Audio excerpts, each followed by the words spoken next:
નમસ્કાર મિત્રો, ખેડૂત પોકેટ ચેનલમાં તમારું સ્વાગત છે। જાણી લઈએ આજના તાજા અને મહત્વના સમાચારની। તે પહેલા ચેનલમાં નવા છો તો ચેનલને સબસ્ક્રાઇબ કરી દેજો અને વિડીયોને અંત સુધી જોવા વિનંતી।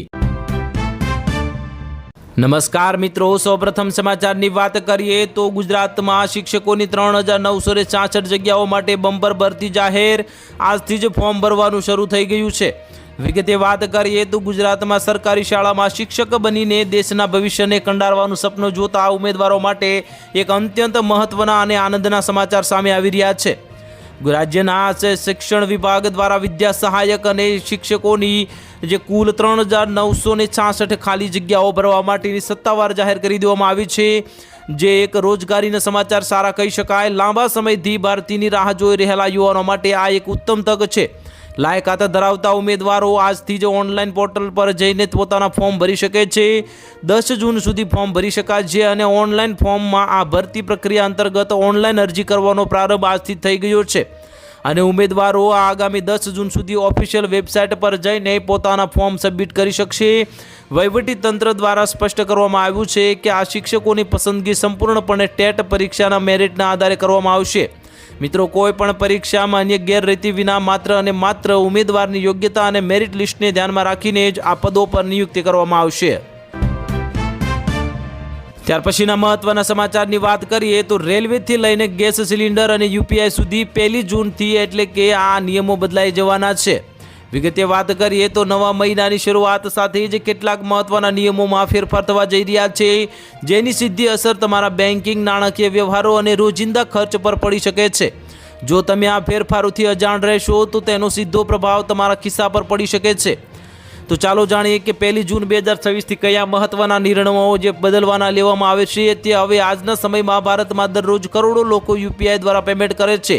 ડિજિટલ ટ્રાન્ઝેક્શન વધુ સુરક્ષિત બનાવવા માટે national payment corporation of India એક નવો નિયમ અમલમાં મૂકવા જઈ રહ્યું છે। હવેથી યુપીઆઈ દ્વારા ચૂકવણી કરતી વખતે યુઝર્સને વેપારીનું ચકાસાયેલું નામ દેખાશે અને આ પગલાંનો મુખ્ય હેતુ ઓનલાઈન છેતરપિંડીને બનાવને ઘટાડવાનો છે અને જેથી લોકો વધુને વધુ વિશ્વાસ સાથે ડિજિટલ પેમેન્ટ કરી શકે।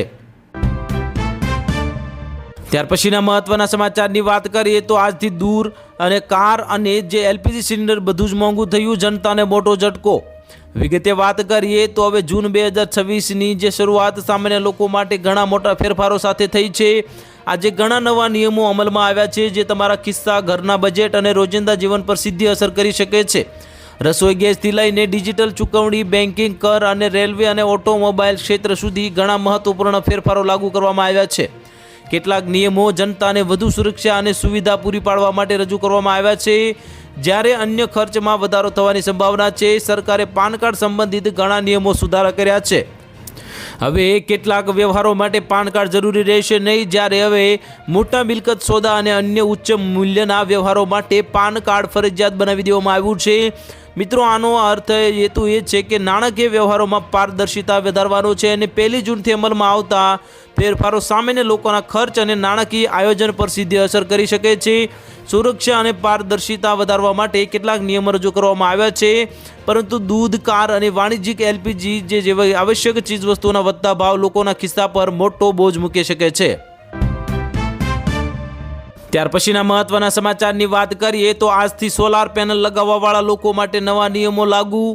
વિગતે વાત કરીએ તો તમે ઘરનું વીજળી બિલ ઘટાડવા માટે રૂફટોપ સોલાર પેનલ લગાવવાનું વિચારી રહ્યા છો તો તમારા માટે આ મહત્વપૂર્ણ સમાચાર છે। કેટલાક કેન્દ્ર સરકાર 1 જૂન 2026થી સોલાર ઉદ્યોગ માટે નવો વધુ કડક નિયમ અમલમાં મૂકી રહી છે, ત્યારે હવે આ નિયમનો સીધો અસર સોલાર સિસ્ટમના ખર્ચ પર પડી શકે છે। સરકાર દ્વારા લાગુ થનારા નવા નિયમ મુજબ હવે ફક્ત સોલાર પેનલ જ નહીં, પરંતુ પેનલ્સમાં વપરાતા સોલર સેલ્સ પણ સરકારની મંજૂરી યાદીમાં સામેલ હોવા જરૂરી બનશે।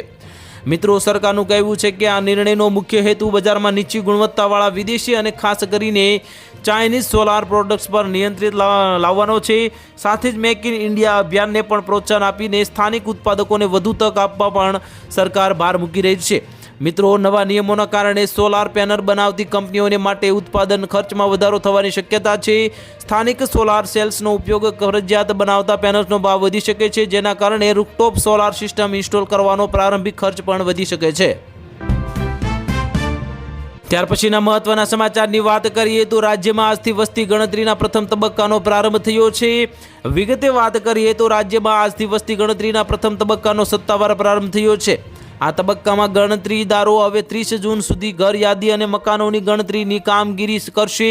આ સમગ્ર પ્રક્રિયાના પ્રથમ વખત સંપૂર્ણ રીતે ડિજિટલ માધ્યમથી હાથ ધરવામાં આવી છે. વસ્તી ગણતરી દરમિયાન આવાસની સ્થિતિ, કુટુંબની વિગતો અને પીવાના પાણીના સ્ત્રોત, શૌચાલયની સુવિધા સહિત કુલ 33 પ્રશ્નો પૂછવામાં આવશે. આ વખતે મિત્રો હવે આ વસ્તી ગણતરીમાં ડિજિટલ ટેકનોલોજીનો વ્યાપક ઉપયોગ કરવામાં આવી રહ્યો છે, જેના કારણે પ્રક્રિયા વધુ ઝડપી અને પારદર્શક બનાવવાની આશા વ્યક્ત કરવામાં આવી છે. વસ્તી ગણતરી 2027 અંતર્ગત રાજ્યમાં 17 મેથી શરૂ કરાયેલી સ્વગણતરી ઝુંબેશને પણ સારો પ્રતિસાદ મળ્યો છે. અત્યાર સુધીમાં કુલ 3.74 લાખથી વધુ નાગરિકોએ સ્વગણતરીના ફોર્મ ભર્યા છે, જેમાંથી લગભગ 3.30 લાખ ફોર્મની પ્રક્રિયા પૂર્ણ થઈ ગઈ છે, જ્યારે બાકીના 44,000 ફોર્મ હાલ પ્રક્રિયામાં છે. ત્યાર પછીના મહત્વના સમાચારની વાત કરીએ તો મોંઘવારીનો મોટો ઝટકો. કોમર્શિયલ એલપીજી સિલિન્ડરમાં ₹42 અને 5 કિલોવાળા સિલિન્ડરમાં ₹11નો તોતિંગ વધારો કરવામાં આવ્યો. વિગતે વાત કરીએ તો નવા મહિનાની શરૂઆત સાથે જ સામાન્ય જનતા અને વેપારીઓ પર મોંઘવારીનો વધુ એક બોજ આવી પડ્યો છે. ત્યારે હવે જનતા પર મોટો ભાર કહી શકાય. ઓઇલ વિતરણ કંપનીઓએ 1 જૂન 2026થી કોમર્શિયલ એલપીજી સિલિન્ડરની કિંમતોમાં મોટો વધારો કરવાની જાહેરાત કરી છે. એટલે કે નવા દરો અનુસાર 19 કિલોગ્રામના કોમર્શિયલ સિલિન્ડરની કિંમતમાં ₹42 સુધીનો વધારો ઝીંકી દેવામાં આવ્યો છે. જો કે રાહતની વાત એ છે કે ઘરોમાં વપરાતા 14.2 કિલોગ્રામના ઘરેલું ગેસ સિલિન્ડરના ભાવમાં કોઈ ફેરફાર કરવામાં આવ્યો નથી, જે એક રાહતના સમાચાર કહી શકાય. મિત્રો, દેશના જુદા જુદા મહાનગરોમાં ઓઇલ કંપનીઓ દ્વારા સ્થાનિક ટેક્સના આધારે અલગ અલગ ભાવ વધારો કરી દેવામાં આવ્યો છે. માત્ર મોટા જ નહીં પરંતુ નાના વેપારીઓ અને મજૂર વર્ગ દ્વારા ઉપયોગમાં લેવાતા 5 કિલોગ્રામના FTL એટલે કે ફ્રી ટ્રેડ એલપીજી સિલિન્ડરની કિંમતમાં પણ કંપનીઓએ ₹11નો ઉમેરો કર્યો છે. આ વધારા બાદ દિલ્હીમાં 5 કિલોનો નાનો સિલિન્ડર હવે 821.50ની નવી કિંમતે મળશે. ત્યાર પછીના મહત્વના સમાચારની વાત કરીએ તો ભારતમાં કચરાના લીધે 2047 સુધીમાં 119.5 મેટ્રિક ટન કાર્બન ડાયોક્સાઇડ ઠલવાશે. વિગતે વાત કરીએ તો ભારતમાં કચરાના લીધે 2047 સુધીમાં 119.5 ટન કાર્બન ડાયોક્સાઇડ વાતાવરણના ઠલવાના પ્રદૂષણ વધશે તેમ માનવામાં આવી રહ્યું છે. મિત્રો, આ એક ખૂબ જ મોટા દુઃખદ સમાચાર કહી શકાય, કારણ કે આનાથી હવે પ્રદૂષણ પણ વધશે, જેનાથી હવે જે તાપમાનમાં પણ ખૂબ જ વધારો થશે અને વરસાદ આવવાની જે શક્યતા છે જે નહીવત થશે, જેથી ખેડૂતોની મુશ્કેલીમાં વધારો થશે. અને આવું નવા અહેવાલમાં જણાવવામાં આવ્યું છે. તેનું કારણ એ છે કે અડધા ઉપરાંતના ઘન કચરા પર કોઈ ટ્રીટમેન્ટ કરવામાં આવતી નથી અને તે ડમ્પ સાઇટ્સ પર જાય છે, એમ પ્રકાશિત કરવામાં આવેલા નવા અહેવાલમાં જણાવવામાં આવી રહ્યું છે. મિત્રો, ભારતીય શહેરોમાં હાલમાં પ્રતિદિન 1.71 લાખ ટન ઘન કચરો પેદા થાય છે. તેમાંથી લગભગ અડધો ઓર્ગેનિક છે. તેમાંથી કુલ 61% મ્યુનિસિપાલિટી કચરાનું પ્રોસેસિંગ થાય છે. 2047 સુધીમાં અર્બન ઓર્ગેનિક મ્યુનિસિપલ વેસ્ટ એટલે કે કચરો દર વર્ષે 20.8 કરોડ ટન પર પહોંચી જશે એમ અહેવાલે જણાવ્યું હતું. અને તેમણે ઉમેર્યું હતું કે તેના પર અસરકારક રીતે પ્રોસેસિંગ કરવામાં આવશે તો કચરાનું કમ્પોસ્ટ, બાયોગેસ અને બાયોમિથેનમાં રૂપાંતરિત કરી શકાશે. ત્યાર પછીના મહત્વના સમાચારની વાત કરીએ તો પક્ષીઓની હલચલ જોઈને અંબાલાલ પટેલે કરી ચોમાસાની મોટી આગાહી. વિગતે વાત કરીએ તો કેરળ એટલે કે નવું નામ કેરળમમાં 4 જૂન સુધીમાં ચોમાસું બેસી જવાની સત્તાવાર જાહેરાત થઈ ગઈ છે. મિત્રો, એક ગુજરાત માટે પણ સારા સમાચાર કહી શકાય, કારણ કે આપણે એક લોકવાયકા છે. આપણે કહીએ છીએ કે મુંબઈમાં વરસાદ આવે એટલે ગુજરાતમાં વરસાદ આવી જ જાય છે. આ સાથે જ દેશના 19 રાજ્યોમાં ભારે વરસાદ અને વાવાઝોડાનું ભયંકર એલર્ટ પણ આપી દેવામાં આવ્યું છે. મિત્રો, આ સમાચાર ખાસ તમારા માટે છે, ખાસ જાણી લેજો, કારણ કે ત્યારે ગુજરાત માટે પણ હવામાન નિષ્ણાત અંબાલાલ પટેલની આગાહી કરી દેવામાં આવી છે. અને મિત્રો, તમે કયા જિલ્લામાંથી અથવા તો શહેરમાંથી સમાચાર જોઈ રહ્યા છો, તમે કયા ગામડામાંથી સમાચાર જોઈ રહ્યા છો, તો કમેન્ટ બોક્સમાં જરૂરથી જણાવી દેજો, જેથી અમને પણ ખબર પડે કે કયા ગામથી, શહેરથી કે જિલ્લા, તાલુકામાંથી લોકો સમાચાર જોઈ રહ્યા છે. અને વિડીયો પસંદ આવતો હોય તો વિડીયોને એક લાઇક કરી દેજો, કારણ કે હવે અંબાલાલ પટેલે પક્ષીઓની હલચલ પરથી ગુજરાતમાં ચોમાસાના આગમનની એક આગાહી કરી દીધી છે.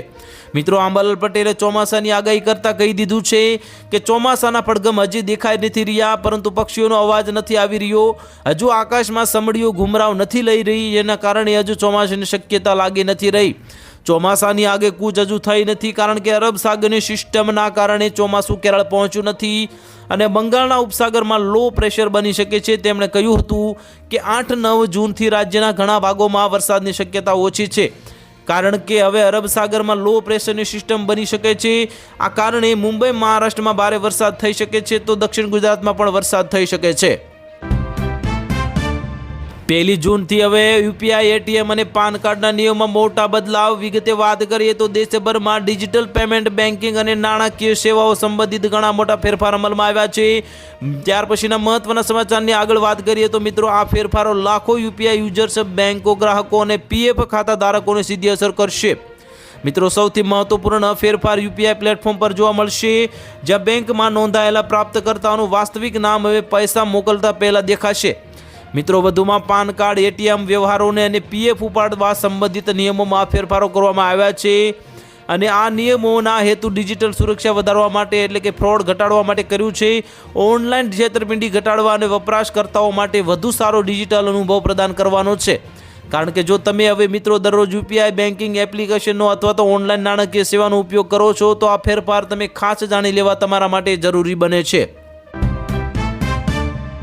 ત્યાર પછીના મહત્વના સમાચારની વાત કરીએ તો મોદી સરકારની નવી યોજના તમારા પૈસા તમારો અધિકાર. જાણો કોને ફાયદો થશે, ખાસ જાણી લેજો. મિત્રો, વિગતે વાત કરીએ તો જો તમે અથવા તમારા પરિવારના કોઈ સભ્ય બેંક, વીમા, શેર બજાર અથવા તો મ્યુચ્યુઅલ ફંડમાં પૈસા રોકાણ કરીને ભૂલી ગયા છો અને પૈસા રોકાણ કરનાર વ્યક્તિ હવે જીવિત નથી રહ્યા, તો તમે પણ પૈસા પાછા મેળવી શકો છો. નાણાં મંત્રાલય નાગરિકોને તેમની ભૂલી ગયેલી અને દાવો ન કરેલી સંપત્તિઓ શોધવા અને પ્રાપ્ત કરવામાં મદદ કરવા માટે તમારી મૂડી, તમારો અધિકાર અને તમારા નામની એક સામાન્ય જાગૃતિ પહેલ શરૂ કરી છે.